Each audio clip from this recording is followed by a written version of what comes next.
It's interesting, isn't it? The idea of a parliamentary mandate, a mandate to govern. In 2019, the Conservative mandate said that they would continue to grant asylum to those who applied for it. That was in the mandate, that was in the manifesto.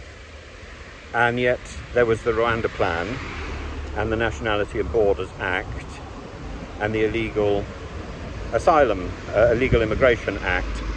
These three laws sort of brokered by Suella Braverman, all that go against that mandate.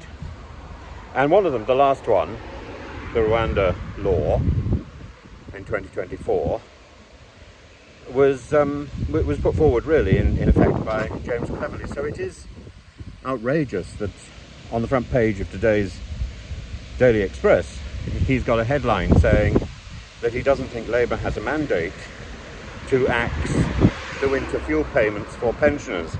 First of all, the winter fuel payments for pensioners are not being axed, they're being trimmed.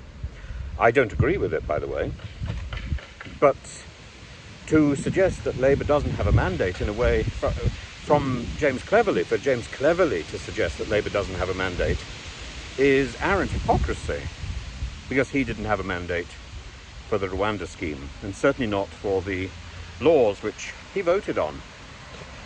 He voted for them. Now, he may have described them as batshit crazy privately, but that still doesn't mean that he didn't vote for these things which were not in the manifesto and which were simply pandering to the right wing of the party.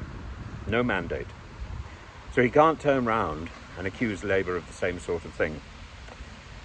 I think if somebody was going to make that statement, it would have to be somebody who had, in the Conservative Party, who had voted against the three Rwanda laws. And I don't think there is anybody. Maybe somebody who abstained. But I don't think that person would be running for office as a leader of the Conservative Party. This makes a nonsense. This makes a nonsense of the whole idea of parliamentary legitimacy, the legitimacy of an election, and the need to respond to events. James Cleverly is on extremely thin ice here, and he makes himself look a fool. What else can I say? There are better things to do with his time. He could, for example, start to engage with the things which are wrong in our country and help to sort them out. He could have done that during the time that he was in power. Now he's in opposition. Maybe he can make some effort to do that. But playing these silly authority games, authority is the problem.